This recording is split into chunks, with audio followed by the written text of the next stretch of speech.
మరియ గర్భమందు పుట్టినావయా బంగారము సాంబ్రాణి బోళము నీకు తూర్పు దేశ జ్ఞానులిచ్చి సాగిలపడిరి ప్రజలకు సంతోషమైన శుభవార్తను గొర్రెల కాపరులకు దూతలు చెప్పిరి నీ సన్నిధిలో ఉందుట నాకెంతో ఆనందం నీ పాద సేవ చేయుట నాకెంతో మేలయా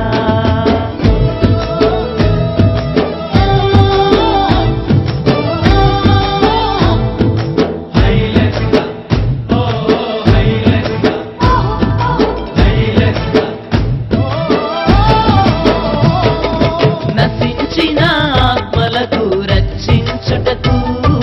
మనుష్య కుమారుడు